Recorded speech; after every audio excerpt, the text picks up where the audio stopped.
நிறைய பேர் ஆறுல சொல்றாங்க இல்லையா, அடைக்கலமா ஓடி வந்திருக்க நமக்கு மாறாத நிச்சயங்கிற. ஏன் மாறாத நிச்சயம் என்றால் மாறவே மாறாது. ஏன் மாறாது என்றால் ரெண்டு மாறாத வல்லமை கவனன்ட் உறவுக்குள்ள வந்துச்சு. அதனாலதான் கவனன்ட் அந்த அளவுக்கு உறுதியானது, நிச்சயமானது. கவனன்ட்டுடைய உடன்படிக்கையின் ஆசீர்வாதங்களும் நிச்சயமானது.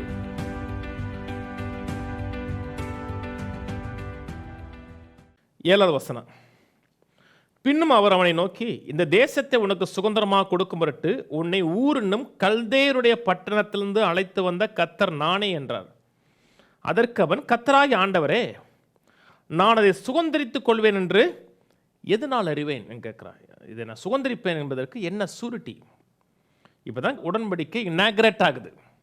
முதல்ல உடன்படிக்கையினுடைய சரத்துகள்லாம் பேசுகிற, 12ஆம் அதிகாரத்தில் சரத்து பேசுகிற, உன்னை ஆசீர்வதிப்பேன், பெரிய ஆளாக்குவேங்கிறாரு. அந்த உடன்படிக்கை நிமித்தம் உனக்கு உதவி செய்கிறார், ஒத்தாசை செய்கிறார், எல்லாமே செய்கிறார். இங்கே தான் ஆபிரகாமோடு தேவன் செய்த அந்த கவனன்ட் சொல்கிறோம் இல்லையா, ஆபிரகாமிக் கவனன்ட், இங்கே தான் அது ஸ்தாபிக்கப்படுகிறது. வாசிப்போம். அப்போ தேவன் சொல்கிறார், உனக்கு அந்த உறுதியும் நிச்சயத்தையும், மாறாத நிச்சயத்தை ஏற்படுத்தி கொடுப்பதற்காக கவனன்ட் செய்வோங்கிறார். கவனன்ட் என்பது மாறாத நிச்சயம். எபிரேயர் 6ல் சொல்கிறார் இல்லையா, அவரிடத்தில் அடைக்கலமாக ஓடி வந்த நமக்கு ரெண்டு மாறாத நிச்சயங்கிறார் இல்லையா. ஒன்று வாக்குத்தத்தம், இன்னொன்று வாக்குத்தத்தத்தின் பேரில் தேவன் செய்த ஆணை, சத்தியம். வாக்குத்தத்தமே கவனன்ட். ஒரு வாக்குத்தத்தம் தேவன் கொடுக்கிறார் என்றால் அது கவனன்ட், உடன்படிக்கை. வாக்குத்தத்தத்தை தேவன் மீற முடியாது. அதனால் வாக்குத்தத்தம் மட்டுமல்ல, வாக்குத்தத்தின் மேலே ஆணையும் கொடுக்கிறார். ஏன் அந்த வாக்குத்தத்தம் அந்த அளவுக்கு தவறாமல் நடக்கும் என்றால், அது உடன்படிக்கை எதன் விளைவாக நடக்கிறதுன்னு காமிக்கிறேன். ஏன் அப்படி நடக்குதுனால் அதில் ஆபிரகாமுடைய பார்ட்டே கிடையாது. கீழே வாசிப்போம். அதற்கு அவர் 3 வயது கிடாரியும் 3 வயது வெள்ளாட்டையும் 3 வயது ஆட்டுக்கடாவையும் 1 காட்டுப்புறாவையும் 1 புறா குஞ்சியும் என்னிடத்தில் கொண்டு வாங்குறார். உனக்கு தெரியுது, விஷயம்னா தெரியுது. கொண்டு வந்த உடனே அவன் அவைகளை எல்லாவற்றையும் அவரிடத்தில் கொண்டு வந்து அவைகளை நடுவாக துண்டித்து துண்டங்களை ஒன்றுக்கொன்று எதிராக வைத்தான். பட்சிகளை அவன் துண்டிக்கலை. தேவன் சொன்ன உடனே அவனுக்கு எல்லாம் தெரியுது. வந்த உடனே டக்கு டக்கு டக்குன்னு எல்லா மிருகத்தை 2ஆக வெட்டுறான். அந்த பட்சிகளை, புறாக்களை அவன் வெட்டலை. கவனிக்கிறோம், சத்தியம் இது.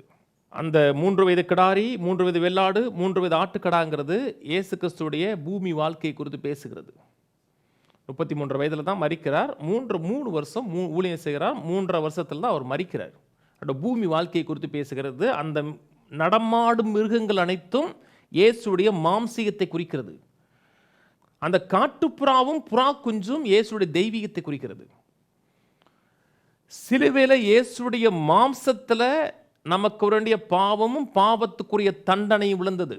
வேறு விதமாக மனுஷகுமாரனா இருக்கிற கிறிஸ்துவின் மேல பாவத்துடைய தண்டனை முழுவதும் விழுந்தது. தெய்வீகத்தின் மேல தண்டனை விழவில்லை.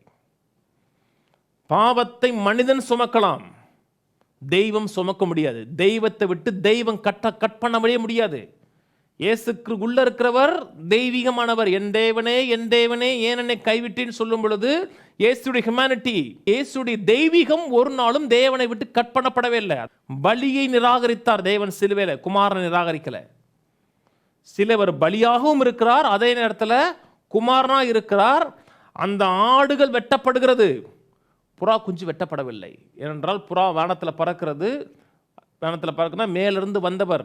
தெய்வீகத்தின் மேலே, இயேசுடைய தெய்வீகத்தின் மேலே பாவம் பட முடியாது. ஒரு செகண்ட் அவர் தெய்வீகத்தின் மேலே பாவம் பட்டு விட்டதென்றால் அவரே பாவியா மாறிடுவார். பலியின் மேலே விழுகுது, அதனால பலியை 2ஆக வெட்டுறாங்க. அது மட்டும் இல்லை, கீழே வாட்சி பார்த்தீங்கன்னா ஆபிரகாமுக்கு அயர்ந்த நித்திரை உண்டாகுது. 12ஆம் வசனத்தில், சூரியன் அஸ்தமித்த பொழுது ஆபிரகாமுக்கு அயர்ந்த நித்திரை வந்தது, திகிலும் காரிலும் அவனை மூடிக்கொண்டது. அப்போ ஆண்டவர் சொல்றார், உன் சந்ததியார் ஒரு 400 வருஷம் உபத்திரவப்படுவார்கள், திரும்பி நான் கொண்டு வருவேன், வரும்பொழுதே அவர்கள் மிகுந்த பொருள்களோடு வருவார்கள் சொல்றாரு. 17ஆம் வசனத்தில், சூரியன் அஸ்தமித்து காரில் உண்டான பின்பு இதோ புகையிற சூளையும் அந்த துண்டங்களின் நடுவே கடந்து போகிற அக்கினி ஜுவாலையும் தோன்றின. அந்நாளிலே கர்த்தர் ஆபிரகாமுடனே உடன்படிக்கை பண்ணி எகிப்தின் நதி துவங்கி ஐப்ராத்தி நதி என்னும் பெரிய நதி மட்டும் உள்ளதும் கேனியரும் கெனிசையரும் கத்மோனியரும் ஏத்தியரும் பெருசியரும் ரிப்பாயரும் எமோரியரும் கானானியரும் கிர்காசியரும் எபூசியரும் என்பவர்கள் இருக்கிறதுமான இந்த தேசத்தை உன் சந்ததிக்கு கொடுத்தேன்கிறார். ஆபிரகாமோடு உடன்படிக்கை பண்ணிங்கிறார். நல்லா கவனிக்கிறோம். ஆபிரகாமோடு தேவன் இந்த இடத்துல லிட்ரலாக பண்ணாரா? ஆபிரகாமும் தேவனும் எழுத்தின்படியாக உடன்படிக்கை செய்தார்கள்னு கேட்டால் கிடையாது. ஆனால் ஆபிரகாமோடு தேவன் உடன்படிக்கை பண்ணின்னு இருக்கா? இருக்கு. உடன்படிக்கை பண்ணினாரா? ஆபிரகாமோடு டைரக்டாக பண்ணலை, தன் குமாரனோடு பண்ணினார். கல்வாரி சிலுவையில் மனுக்குலத்தின் சார்பாக இயேசு கிறிஸ்து சிலுவையில் மரிக்கிறதுக்கு அடையாளமாக இங்கே நடக்கிறது. ஆபிரகாமுக்கு அயர்ந்த நித்திரை உண்டாகுது. உடன்படிக்கையில் ஒரு காரியம் என்னதென்றால், துண்டங்களை ரெண்டா வெட்டி 2 துண்டங்களின் நடுவே ரத்தம் ஒன்றரை கலக்கணும். வேறு விதமாக 2 ஜீவனும் மிங்கிள் ஆகுது. இந்த எந்த ஜீவன் மிங்கிள் ஆகுதோ இதை அன்மிங்கிள் பண்ண முடியாது, அதை வேறு பிரிக்க முடியாது. அதனால 2 ரத்தமும் ஒன்று கலக்குது, 2 ஜீவனும் ஒன்று கலக்குது. கலக்கிற நேரத்தில் அந்த உடன்படிக்கை செய்கிறவர்கள் துண்டங்கள் வழியாக சுற்றி வரணும். அப்போ தான் உடன்படிக்கை உறுதிப்படும். இப்போ ஆபிரகாம் சுத்தியாக வந்தார். ஆபிரகாம் டீப் ஸ்லீப்பில் இருக்கார். ஆபிரகாமுடைய சார்பாக கிறிஸ்துவும் தேவனும் உடன்படிக்கை செய்கிறார். கிறிஸ்துவோடு தேவன் உடன்படிக்கை செய்கிறார். அக்னி ஸ்தம்பமாக இருக்கக்கூடிய இயேசு கிறிஸ்துவும் புகையிற சூளையாக இருக்கிற பிதாவும் உடன்படிக்கை செய்கிறார்கள். ஆபிரகாம் ஒருவேளை தவறுகிறான் என்றால் கிறிஸ்து மேலே தண்டனை வரும்.